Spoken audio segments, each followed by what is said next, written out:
On this episode of the Sports Opinions Podcast, senior consultant and reporter for NewYorkJets.com, yes, that's right, the New York Football Jets, Randy Lange joins the show to talk about some Jets offseason moves and some Brooklyn Nets. And here at Sports Opinions, I also want to encourage the fans here and fans all over the place to listen to a few great things that are going on March 16th, Saturday. Early in the morning, you have Ring Rambling Radio with Martin Sandoval and Matt Petrushka, which is a show about all about professional wrestling, covers WWE and beyond, and a whole bunch of basketball going on. Early in the morning, you have the Big Ten tournament semifinals with Wisconsin at Michigan State, with Ethan Carter calling it for WSR on MixLR.com. More Big Ten tournament semifinals, either Minnesota or Purdue will be facing off against either Iowa or Michigan, with Ethan Carter also calling that on WSR on MixLR.com. Going into the SEC tournament, Alabama or Kentucky will be playing Mississippi State or Tennessee. Set Thieves on that call for USRN on MixLR.com. Mountain West tournament, San Diego State or Nevada versus Fresno State or Utah State, with Set Thieves calling that for USRN on MixLR.com. Big East tournament, the final will either be Xavier or Villanova facing off against Seton Hall or Marquette, with Pierre Moss calling that one on WSR on MixLR.com. Mixed in between all of that, you have the Wait a Minute show with Jelani JB Brody on Spreaker.com, and that show covers all sorts of sports. You don't want to miss that one. And finally, finishing off, going into the evening, you have the ACC tournament with Florida State or Virginia playing against either Duke or North Carolina, for high-power teams playing right there, with Matt Owens on that call for USRN on MixLR.com.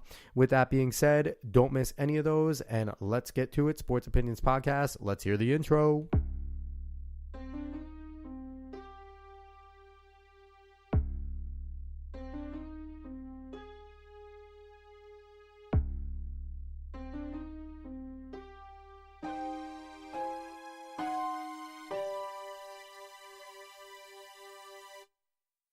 What's up, sports fans, and welcome to the Sports Opinions Podcast.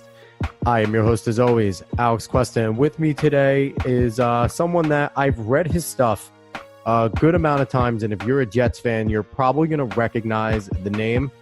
He is a senior consultant, NewYorkJets.com, and yeah, that means he works for the Jets organization. He is Randy Lange. What's up, Randy? Alex, how are you? Glad to be on. I'm doing really, really well. Anywhere on social media they can find you? Yeah, we do have a strong Twitter presence. I'm at rlang. At rlang would get you to my page, and I'm posting there pretty frequently, and of course a lot more during the season. But we just had 3 stories today that I put up, so there's a lot to be found there. And also my good partner Eric Allen, E. Allen at Jets. Those. E. Allen Jets, I'm sorry. The shortened version. R. Lang Jets and E. Allen Jets. Those are the 2 Twitter handles. And just so everybody knows, Lang is spelled with an E at the end. So if you're looking and you're just saying L-A-N-G, you're not going to really find him. There's an E at the end.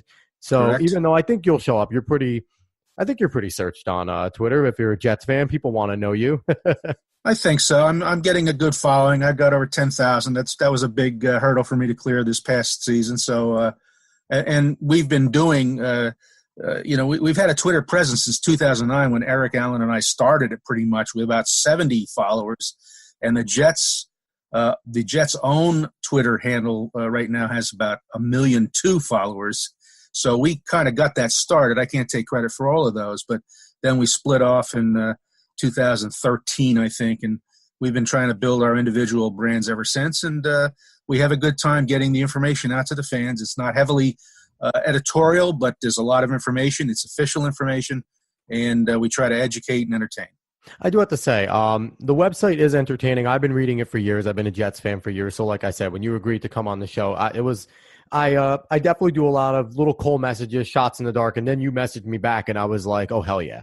I was excited about it. But reading the page, yours is one of the rare pages. Yes, it's very informational, but it's good reading. It is good writing, where there are, not to knock other team pages around like all the sports spectrum, but some of them have kind of fallen behind a lot of like the blogosphere, like the glorified blogs that have networks, like specifically for the Jets with Gangrene Nation, Interstate of Green. There's just so many at Jet Press. They're all great sources. A lot of them are editorial, but you guys have found a way to stay more informative while keeping it entertaining and good writing. Has that been a challenge, and is something that you guys have tried to take up? It is a challenge because we do have the limitation of not being able to report everything as soon as we hear it. We are beholden to the desires of the organization, the football side, the business side. And so, for instance, right now, if anybody has gone to our, NewYorkJets.com site and has said, gee, it took you guys a long time to talk about Le'Veon Bell and, Kalichi Osemele and, C.J. Mosley, we could not report on those until they were officially announced by the team. So that all happened yesterday and today, but it's official when we announce it, and we do try to have access that's exclusive, and we try to take creative approaches to our content, which is a lot of times we're going to just kind of scour the internet and try to come up with let's say at this time of year, who are the mock drafters taking for the Jets at number 3, or who else should the Jets pick up in free agency according to the experts. So we can go that route. And then I've always been very strong in the informational, the statistical, the important numbers that will echo not only from the team's past, which, hasn't always been glorious, but we've had excellent players over the years and some very good teams. And so I always try to connect that past for a lot of our fans with the current and the future, which is where a lot of other fans really want to be. And we try to tie them all together and give everybody a good perspective of where the Jets have been and where they're going. Yeah. And so you'll definitely, if you go to NewYorkJets.com, you're not going to get hot takes. And I think that's been a big thing right now. Hot takes are huge. And a lot of the editorial pieces are just all hot takes. So you guys are putting out fact. You're not putting out hot takes because that's not what you guys are, the mouthpieces of the organization in a way. So jumping into that, we're going to jump into the Jets nitty gritty now. It popped into my head. I got to ask you, have you seen the new uniforms yet? Well, that's one of those things that we can't talk a lot about.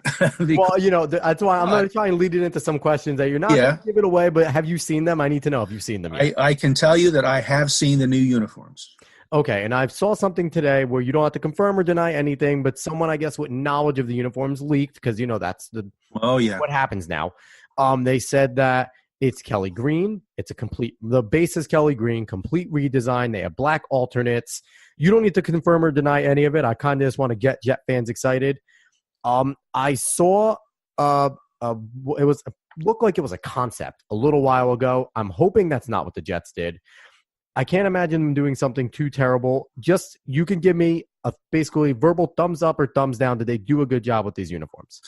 Yeah, that's a good question. I had a good friend of mine, a good Jet fan from way back, who asked me the same kind of question. Am I going to, be happy with these uniforms, or am I going to be cringing? And it's like, do you want the Chicago White Sox of the 70s, or I forget some of the new ones today. Very bizarre. But I told him, I said, I think you're going to be okay with it. And, I can't confirm the exact, let's say, the colors and, the configurations, but I can say, because we have publicized it, that we will be having the big unveil on April 4th. And so you need to keep checking NewYorkJets.com, but especially that night, there'll be a live show, and there'll be a big presentation, and you'll see all of the uniforms then. And obviously, we'll have a few surprises and that kind of thing that we try to do. That's also part of the marketing end of things and multimedia, and we all do a great job with that. So I would say stay tuned for that, because it's coming very soon. And I think Jet fans will be they will be okay. They'll be happy with what we're presenting. They're going to like the concepts that we're going to be throwing out there. I'm excited for it because I'm not gonna lie, I really did like the '90s uniforms. I thought they were, they were good. I love the Kelly green color. I like the way they had jets on the side with the jet going over. I think it was kind of just that a lot of those teams wearing those uniforms are pretty bad. Besides from the sack exchange, there really wasn't so much success in those uniforms. And then they changed to the more old school look, and these uniforms have been very classy. That's how I've described the current uniforms, are classy. So I'm hoping to not be disappointed. I figured they're going to modernize a little bit, and I want them to kind of go back to more like the 90s style. So, again, I don't want you to confirm or deny anything, but in my thinking, will I be pleasantly surprised?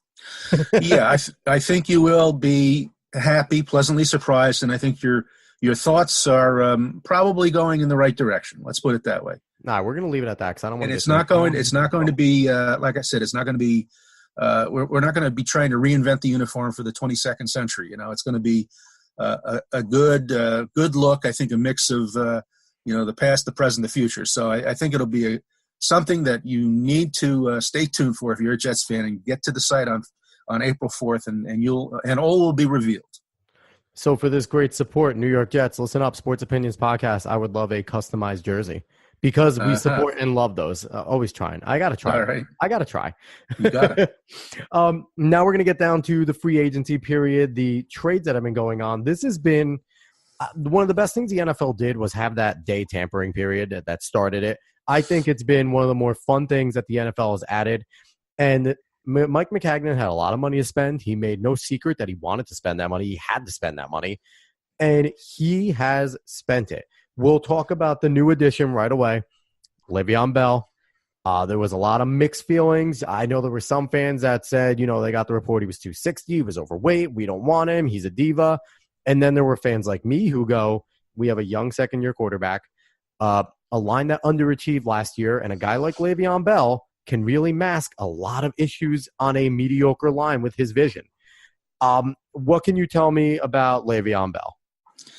Well, I met Le'Veon last night at the complex. He was there for the entire day, doing all the things he had to do to become a member of the Jets. He was meeting with the trainers. He met with the coaches. He signed his contract. And then he had some media stuff at the end of the day, which included a conference call with reporters. And the one thing that struck me, a couple of things that struck me from what he told the reporters, he definitely wanted people to know that he was happy with this decision he made with going to the Jets. Well, yeah, because there's a lot of rumor that the Jets were the only suitors and it was the only decision he had and he didn't want to be here. And I heard that up until like few hours before he was officially signed. Yeah, I've heard those, obviously. I hear all those things. I can't get into everything that we've heard internally, but you look at the contract numbers and you say, well, the Jets, got a good deal if those numbers are correct. And maybe that's because the suitors had dwindled or whatever, but he was Le'Veon was definitely saying, this is where I wanted to be, and he sold it. His storyline was he was a Jet fan at an early age. He followed Curtis Martin. He loved Curtis when he was with the Jets, and Curtis, of course, had the Hall of Fame career, the Ring of Honor career. And that's certainly a great guy to follow and to model yourself after if he's one of your idols. Now, is that true? I think it's true. I don't know. Somebody else may say, well, he said he was a Pittsburgh Steelers fan when he first signed with the Steelers. So I can't swear to that. But he very definitely sold himself that this was a decision he's at peace with. He was happy with it. He's very excited to be with the Jets.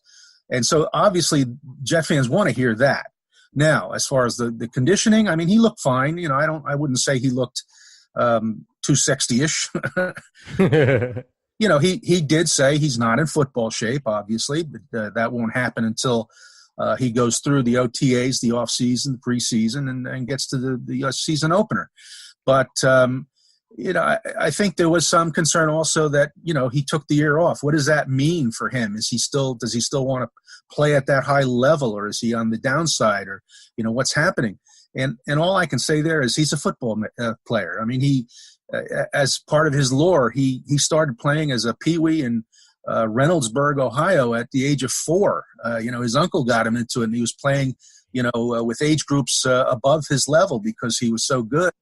Wanted to learn the game, and so he's been practicing and playing football ever since he was 4, which he stressed again on his conference call. And that kind of guy, I don't think the year off is not going to prevent him from continuing at a high level, picking up where he left off.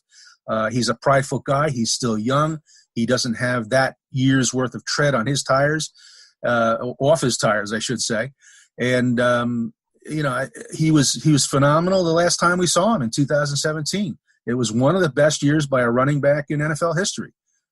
Certainly there are others that were comparable, but it was, he's the only back to have average 100 yards rushing per game and 50 yards receiving per game ever in the NFL's annals. So that's the kind of dynamic that, of course, the Jets want to see, and that he wants to show the Jets and their fans. And he also wants to do it not just, for the team, but he said specifically he wants to be the guy that helps Sam Darnold, reach greatness in year 2 and beyond. And so he will be his safety valve, his security blanket, he said. And so there's always the hopes that all works out and it meshes with everybody else in the offense. As we know, they've signed Jamison Crowder. That's been announced. He's a very good slot receiver from the Redskins. They still have Quincy Enunwa. They still have Robbie Anderson tendered at the second round level as a restricted free agent. And they still have Chris Herndon coming into his own as a rookie, and now as a second-year tight end will be a part of that, whatever they do on offense. So, maybe you worry about the line, maybe you worry about some depth, but I think in general the Jets have definitely improved their offense as they has started the free agency signing period, and we're only a few days into it. Yeah, definitely. I think that it's an exciting thing. I really have to give credit. From what I saw on Twitter, the Jets fans were amazing, flooding his Twitter, tweets of not just we want your talent, but we want you. We already want you here. And honestly, Jamal Adams, King Maul, was instrumental. He had to be. And even Le'Veon Bell said, the dude, he called me all the time. He tweeted me. He would shoot me on Instagram. And he was a big part of getting him here. Now, have you had any conversations with new head coach Adam Gase and his excitement level for having a weapon like Le'Veon Bell there? Well, I have talked to Adam briefly when he first arrived, and he had his big intro day at the complex. I haven't talked to him since then because he's been kind of limited in his exposure not only to us but to everybody. He did speak at the Combine for about 15 minutes or so, and he seems to be a very he's a hard-nosed football coach. I mean, I think he came up here with some of the Miami issues kind of trailing him, and he knew that. But I think maybe that does a disservice to the kind of coach he might be, because he just strikes me, having listened to him speak and exchange a few words with him, that he's a hard-nosed football coach. He demands a lot. He wants to get the best out of every player. He wants to fit the scheme to the player, not the player to the scheme, which Jet fans know has been a problem in the past sometimes. And he's an offensive-minded coach. He's secure enough in his position to have turned the defense over to Greg Williams, which is a pretty significant hiring and a pretty significant job decision on his part, I thought. But I think he's got to be. Obviously, he was on board with this. I mean, he's a part. He does not have final say in personnel. He said he really didn't want. He didn't even consider. Struggling to get that in Miami. It just kind of happened that that's what he got. So he's not one of those coaches who wants to have, the final say on personnel, which is good because Mike McCagnon remains the GM and he's got the final say. But they're going to work together. They obviously were, together on this call, and they had the money. They had the cap room to do it, and it's been done. And I can understand. As always, there's the ups and the downs, but I think that's a great signing for the Jets going forward. Absolutely. Le'Veon Bell's the big story. And you mentioned Jamison Crowder, and he is a very good slot receiver, but people tend to forget that he was, for a short while, Kirk Cousins' number one option. And he had some pretty big games and I think it was about 2 seasons ago, he had a breakout year where he showed that he can kind of run every route. And he's a guy that, he's a slot by trade, but you can flank him out, and he can run the wide routes as well. So He's a versatile guy. The other big signing was C.J. Mosley.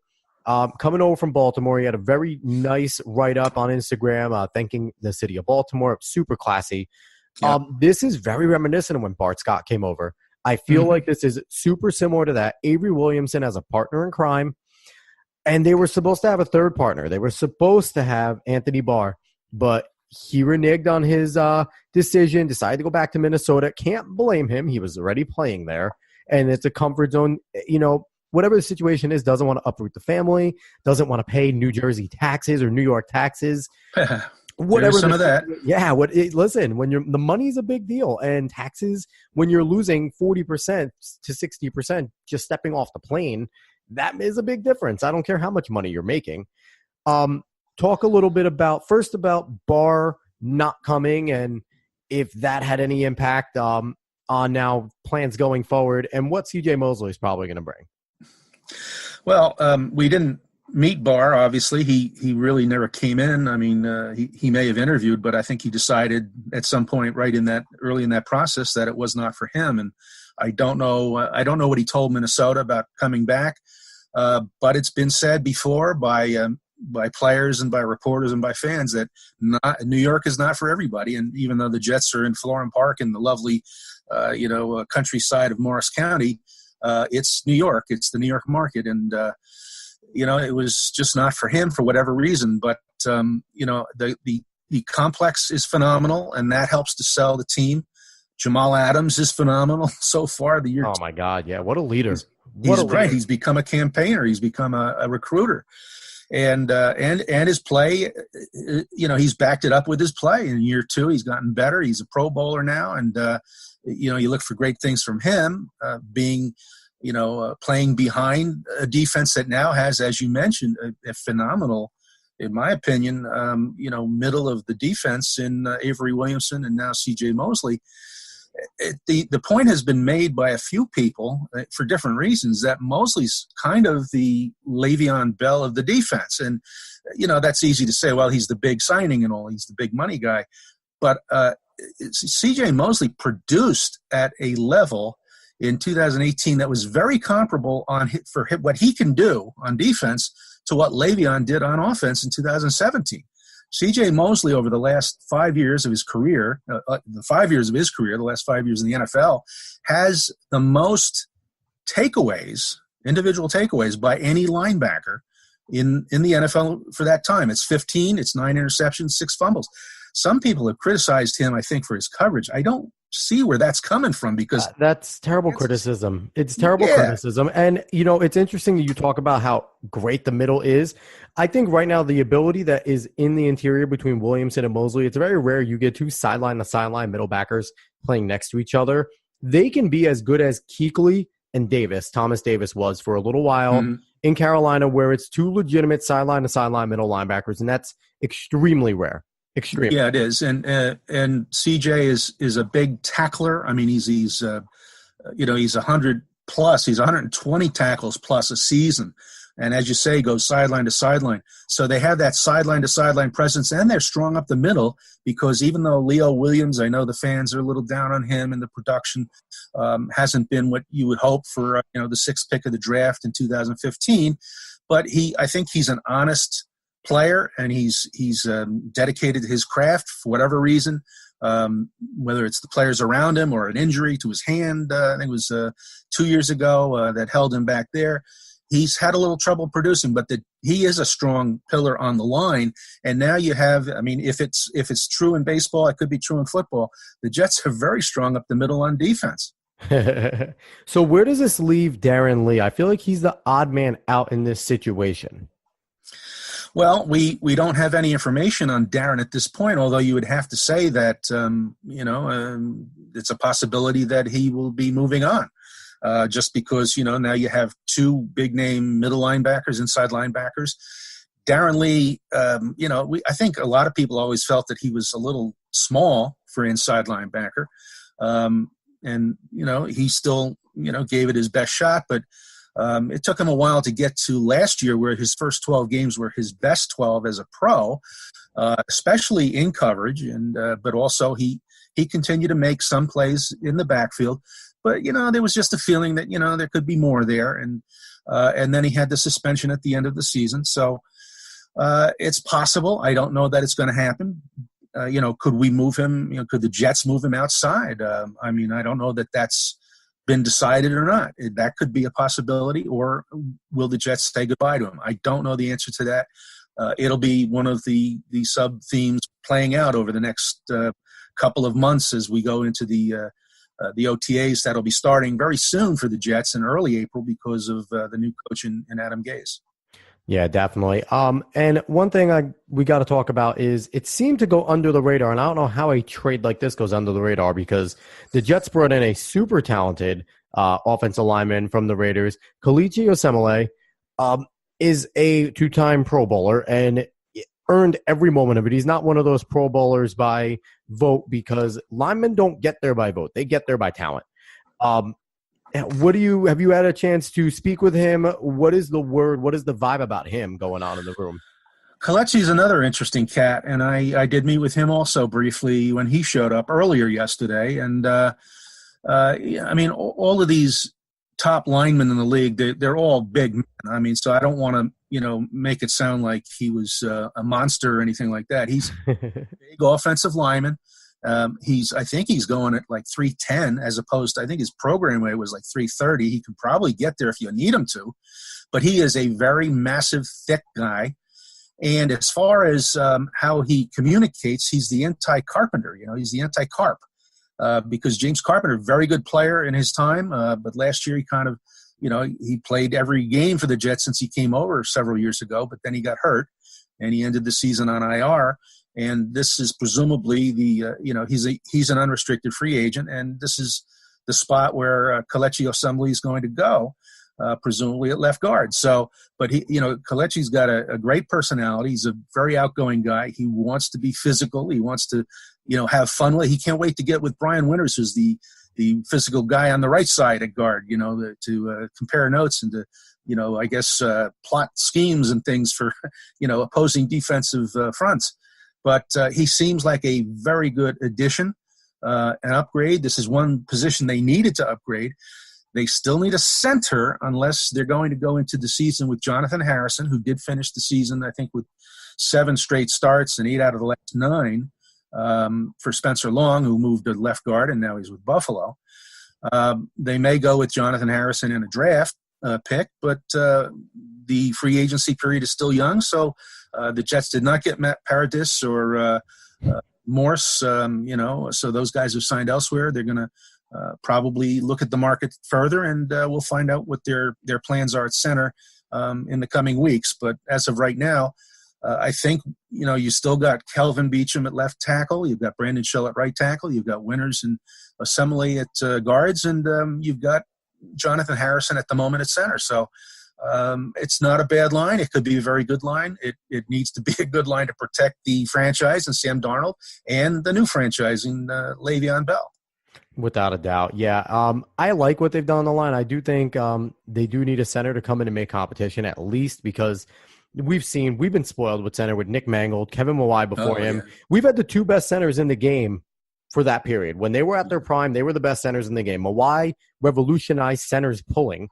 No centers did that before Kevin Mawai. And then you have Nick Mangold, who was just a physical specimen. Now, I got to make a rally to Mike McCagnon, 2 people that I want him to look at signing just because they're my friends from Marist College. Menelik Watson, he played at Florida State, but do people know he was a basketball player at Marist College, coming over from England first. I know Menelik, great guy. I know he's a tackle, but I would love to see him come in there for competition. And Terrence Fede, he played for Marist. He was all over the AFC East, so we know him. He was over at the Dolphins. He was most recently over with the Bills. Terrence could be a good depth guy on the defensive line. So that is my rally to get 2 of my buddies onto the Jets roster. Well, that's fair enough. And you're a Marist guy too, is that it? Yeah, I ran track at Marist. Very good. And so you've got to be lamenting Jason Myers moving on. Is that? Oh, extremely sad. Jay was a great dude. And Jay was, a very good kicker over at Marist. And, I think he's done well for himself in the NFL. I get the kicking situation in the NFL is just weird right now. kickers aren't what they used to be, it really looks like. They're missing a lot more from 30 yards. But I thought Jay was pretty damn consistent in terms of what kickers are right now last year. Well, Jay came in and bailed the Jets out big time. Oh, yeah.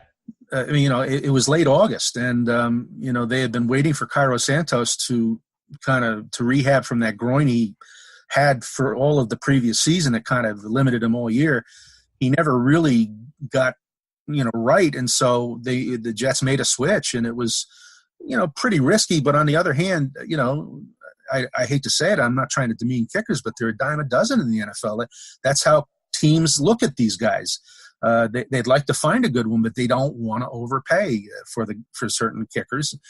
And I think that's what happened this year with Myers, because he deserved the bump. He had one of the great kicking seasons in Jets franchise history. He tied for the best field goal percentage. He broke the league record for 55 plus kicks. He had 7 field goals in a game that set the Jets record and tied the NFL record. And he went on. And the kickoffs were phenomenal up until maybe December, when the cold, football started to get a little slick and hard, and he didn't drive him as far. But he had a phenomenal season. He went to the Pro Bowl. So I think that what happened there was, the Jets, Mike McCagnon and his front office people said, we love you. We'd love to have you back, but, we just don't want to pay that much for a kicker, So he went back to Seattle, and, he was very thankful to Jets fans, and he should be, for, the Jets keeping his season going and his career going, and he's got a nice payday in Seattle, and that was the team that let him go, for him to come to the Jets in August. So what goes around comes around in the NFL, and then by that same token, back comes Chandler Catanzaro as the kicker. He's been announced, and he kicked for the Jets in 2017. He's going to kick for him in 2019, it looks like. Yeah, it looks that way, unless they bring in some competition, which has been fairly common like you said, in the NFL. They're looked at as a dime a dozen, and it's never surprising to see by preseason game number 3, all of a sudden another kicker comes in and they let them compete for 2 more games, and the switch might happen. So that has become commonplace. Now, I have to ask you, do you have any knowledge of McCagnon at least doing his due diligence and calling about Odell Beckham Jr.? Or was that never even in there, because Giants and Jets trades are kind of, especially blockbusters, they're kind of taboo. It's like Yankees, Mets, blah, blah, blah. Like they don't happen. Right.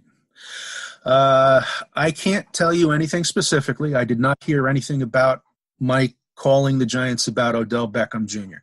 However, Mike McCagnon did say at the Combine that he would be calling everybody. He does call everybody, and we would be doing it again this year. So it's possible, very possible, that he did call the Giants.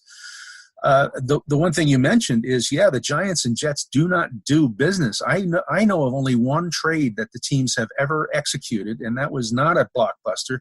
I think it was in the 70s for a center named Chris Foote, who went to the Jets from the Giants, and then Jets cut him a week later, and the trade was nullified. So that's been the history of Jets-Giants trades over the years. Vast and majestic. Yeah. But I think Mike McCagnon was asked about the Giants. I hope I'm not misquoting him, but I think he said, we would do business with anybody. So that if that means, do the Jets and Giants now talk about, let's say, swapping first-round picks? The Giants at 6, and now they have a 17, I believe, with Cleveland for Beckham. And the Jets have 3. What if the Jets don't like who's at 3 and they want to trade down? Would they go to the Giants position? Well, it sounds like at least that's a possibility if the Jets are talking about trading down, which Mike McCagnon did admit would be a consideration. You just, I love it when my guests do my job for me, and it's great. You transition beautifully into the draft. We're talking about the draft. What have the acquisitions of guys like C.J. Mosley, because right now the big grabs were rush ends. And yes, Anthony Barr was supposed to be that rush end. We didn't get him, but they just re-signed Anderson, who had a very nice year last year for the Jets, rushing the passer. So how have the moves maybe affected what they're going to do at 3? Because from what I'm looking at it right now, if Kyler Murray goes, and I feel like they probably are going to stay and either grab Nick Bosa or Josh Allen, but if those 2 are off the board, why wouldn't they go back and grab DK Metcalf to help out Sam Darnold at a later pick? Because I do not think he deserves a number 3, but maybe later in the top 10, possibly. I think that's still even reaching for him. But how have the moves possibly affected what their thought process could be? Yeah, I think you nailed it as far as, what are the Jets looking at? I mean, it seems like the top three in whatever order is pretty well set with Kyler and Bosa and Allen. The Jets aren't saying who they like, obviously, and they won't. But you got to think that pass rusher is a position that the edge rusher is a guy they need. If they get one in free agency, it's not going to be a big name, but, they could find somebody who would fill that role. But you got to think that the draft at that position at 3, or even dropping down and taking the next tier guys, would be a way for them to solve that issue. Because they still, you can build the defense up with inside linebackers, and you have Leo Williams and Goose Anderson, still on the line, and McClendon, who re-signed. So you got your starting line pretty much. But they're not pass rushers necessarily. They're pocket pushers, and they're run stoppers. Although Henry Anderson did rush the passer quite well. So you still want to get that edge rusher, and I think Greg Williams certainly would want that too, because Greg's going to do. He's going to pressure, and he's going to want people who can go upfield. And the Jets have not had that kind of player for a long time. I mean, John Abraham to me is the last guy who really did it. Sean Ellis carried it when Abraham was gone. I thought Sean Ellis was a pretty premier rusher. Sean Ellis is the last guy.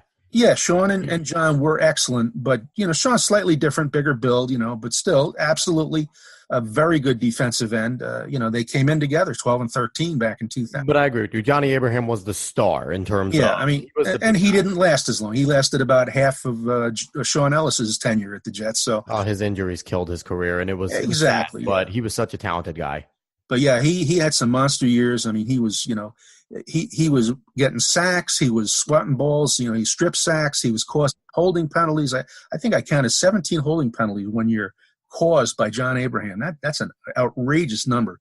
And, that's the kind of thing that if the Jets can find that guy, then, well, they're saying right now the sky's the limit. That would really open up the sky for them, because, you've got an offense with all of the new parts and the young parts kind of coming together, and with an offensive coach who's going to be, committed to Sam Darnold was gushing about, Adam Gase coming in. We're going to score points. He wasn't holding back, so Sam's already on board with scoring more points and moving the ball better. And if that defense can find that edge rusher, then the Jets all of a sudden start to look like the team that, you always want to see them be. And they were kind of in 2015 for about 15 games and, haven't been since. So it's been a while coming, but I think that the Jets have the pieces coming together, and an edge rusher would be one of the final pieces.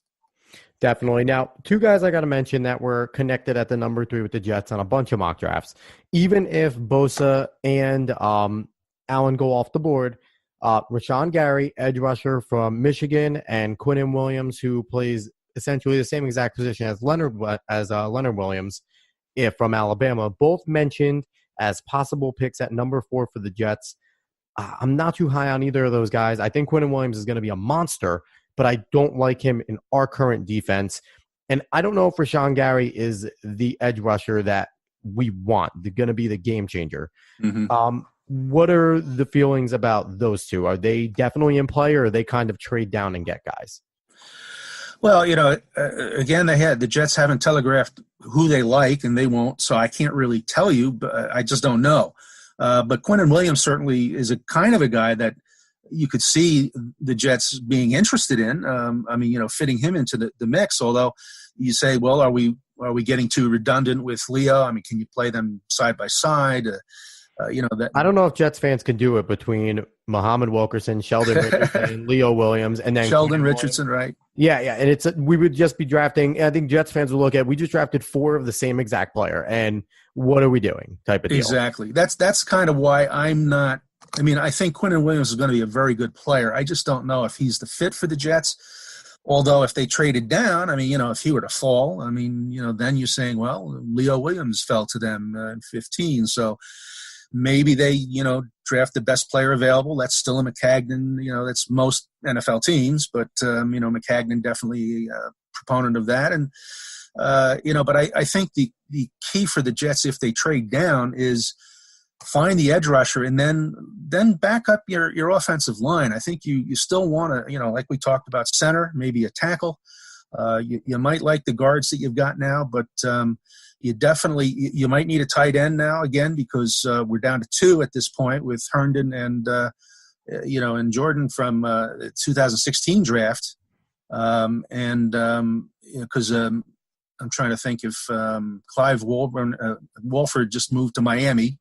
Yep, and I think Sudfeld has been gone now. Well, Sudfeld's been gone for a little while, but who knows if he's going to pop back up. He's the guy that kind of pops back up and around. I think he was on and off for like 2-3 years, so he might. Sure, no, he was an interesting cat, for a few years. And he was a good blocker. He brings that. Yeah, and now Tomlinson was an interesting fill-in, player, but the Jets did not tender him, so it doesn't look like he's going to be back. So, you got the blocking and the tight end position maybe that needs some fortification. You can do that when you pick up those extra players if you were to trade down. And the equation's there. The Jets traded up to number 3 to get Darnold with Kansas City, gave up 3 2s, and is that the price if they drop down? I mean, well, the quarterback's probably not the guy that the team trading up is going to be pursuing at that spot, I don't think, unless Kyler Murray were to drop and then somebody's really hot for him at 3.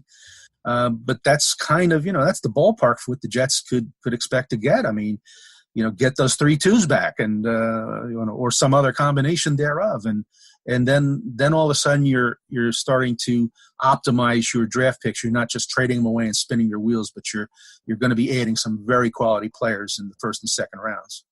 Oh, yeah.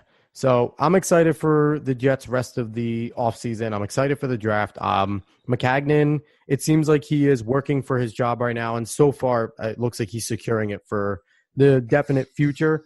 I'm now going to give you a chance to take off your reporter cap and put on your fan cap. You revealed to me that you are a tortured soul like I am. You're a Brooklyn Nets fan, and for the first time in a long time, we get to have the enjoyment of watching Brooklyn Nets games. What have you been surprised by this team's progress so quickly? And what do you want to say? What is your expectations going forward for the rest of the season? Yeah, I'll tell you, Alex, I was surprised. I mean, my interest in the Nets goes back to when they were in Jersey, and I covered them a little bit, especially when they were going to the finals and losing to the Lakers. Oh, Jesus. But they just kind of grew on me, and so I kind of followed them, and every year would be, agony because they would seem to be losing the grip on being a perennial playoff team, and losing their big names and never replacing them or replacing them with new big names and then losing them the next year. And so, I think in Brooklyn, they kind of started out with that same kind of operation where you just say, they're going to be like a 20-60 team again, or 30-50, and they're never going to be quite where they need to be. And then all of a sudden, here we go. I mean, I started noticing that, I'm watching these games and I'm saying, these guys are exciting. They're interesting. They have some moxie, and they early on there after their rough start, they actually showed some very unique, comeback ability and some killer instinct, and all of a sudden they're above 500, and they're in now all of a sudden in 6th place, and they're on a very tough stretch, as we know, and where they've got to go on the road and play a bunch of very good Western Division teams, and they could be in jeopardy if they're not on their game of falling from 6th to 7th to 8th, and hopefully not out of the playoff range. But they got to win some of these games on the road, and they lost the first one there in OKC, and they got Utah tomorrow night. So it's not going to get that easier for them to close out the season. But I would be optimistic to see them finish decently and they nail down a playoff berth and to be in the first round of the playoffs against who knows, Boston or Philly or Toronto if they fall down to 7 or Milwaukee. So. it's been a good ride. I mean, they're still a little frustrating because when they seem to have the formula down, they hit a rut against some teams that maybe they should be beating this year as opposed to previous years. And, they lose their, they had a great 3-point range touch and they lose that maybe for a while. And they don't really drive the hoop too well. But they just have enough, and they have enough very interesting players to keep them moving, I think, into at least, to get a foothold in the playoffs for, and then set the stage for a good off season and a more improvement next year. Yeah, and the offseason's a thing of interest. Our buddies in Manhattan have big dreams of getting big players, but honestly, Brooklyn is the team that I think a lot of pundits, and I've talked to Brandon Scoopy Robinson. He's a reporter at Heavy.com and Basketball Society, good buddy of the program. And he has mentioned that from people he's heard to, Brooklyn is a destination. And it's even for guys like the Kyries, like the Kawhi Leonards. And right now, the Nets have a situation. D'Angelo Russell is set to be a restricted free agent. I feel like his play is going to get him a max offer sheet. So they're in a situation where do they either match the max offer sheet or go after guys like Kyrie Irving and possibly try to bring in a Kawhi Leonard. First, would you keep D'Angelo Russell after his first All-Star appearance and great play? And who would you like to see the Nets go after? Well, I would, because that's just the kind of guy I am. Like I said, I've been seeing, players that I liked do well, and then they're being traded or they're being, sent away. And I'd like to see them, hold on to D'Angelo Russell. He's an exciting player, and he's going to cost some money. Maybe that means that they don't bring in 2 big-name free agents. I saw somebody speculating, they could go after Kyrie and Kevin Durant. Now, I don't know. Is that being, are your eyes a little bigger than your stomach on that? Yeah, I don't think Kevin Durant's in the cards, but I could see a Kawhi Leonard being in the cards. I could see they have room for 2. They have room for 2 superstars. So that's why people are speculating. They have the cap room for it. But, I'd hate to see them go that route and then sacrifice, the young talent D'Angelo Russell for that. Another interesting, I don't know if this excites anybody, but I saw that maybe they'd be interested in Kristaps Porzingis. I mean, he would fit so well in this offense. Exactly. A Knicks-Nets trade would certainly juice up that rivalry. Well, Kristaps is gone officially. Oh, okay. He's gone officially, so he's not even there. He's gone officially. He got traded over to the Mavericks. So we'll go play with Doncic. So he's excited for that. But he's been injured, and so yes. Yeah, but that's exciting. So you're right, he would fit in. Yeah, anyone else that you would like, that you have a pipe dream, or is it just kind of, are you in the process of most Nets fans of in Sean Marks we trust right now? Yeah, I'm not. I probably am not that big a fan. Where I know the big names, but I'm not down in the weeds that much. So I like to see how it all shakes out. I'll probably pay very close attention once the free agency season gets there, just kind of like I do with the NFL. But it's not as seriously because it's not my life's work. But I'd like to see them just. They've got a lot of talent on the team right now. It's not obviously the best talent in the league because, they're still fighting to stay above 500, but it's better than it's been and they're improving. And, like Kenny Atkinson, great coach. I mean, I just love what he brings to the operation. And so he should keep that thing flowing, I think. And when he gets a few superstars, that's when, it'll be interesting to see if they can make that leap and stop being, a team that's barely making it into the playoffs or barely missing the playoffs and be one of those teams that are challenging for one of the top seeds and, go back to the days of, Kidd and Vince Carter and just have a, that kind of a triumvirate that can, can lead you to bigger and better things. And it would be nice to see for Brooklyn too. Yeah, that would be great. We got to take some of those Knicks fans away. Randy, wasn't that nice to play the fan cap for once and not always be working? Well, it is, but I'm a little insecure because I really don't follow anything that closely except for the Jets and the NFL. So I'm a fan, I'm sure you did tell. Great. You did great. But I do notice that I'm really into the fortunes of the Nets and I'm watching every game. And the funny thing is that even though the Nets are doing so much better than the Knicks, it's still really all about the Knicks in New York for the moment. So for now, I guess until the playoffs get here, and then it's like the Jets fighting the Giants to get that media window opened up for them for a few years. And maybe the Nets are in that position now where they may not own the city, but they can rent it for a few years. Definitely. So, Randy, I really appreciate you coming on. It was great. Thank you for having me on, Alex. Appreciate it. Without a doubt. Again, this is Randy Lange. He is the senior reporter, senior consultant over at NewYorkJets.com. Anything you read on there is between basically him and Eric Allen. It's great content. Definitely go on there. Randy, where can people find you, Eric, on social media? R. Lange Jets at Twitter, and E. Allen Jets at Twitter, and NY Jets at Twitter is the team's website. And the team is blowing us away with 1 million plus followers. But, Eric and I are the guys, and Ethan Greenberg and Olivia Landis also, our team on the site. We're the ones who are, bringing you the nuts and bolts of the team, and we'll continue to do that on into this exciting new season. Yeah, and again, I'm Alex Cuesta, host of the Sports Opinions podcast. You can find me on Twitter and Instagram at @A_Cuesta30.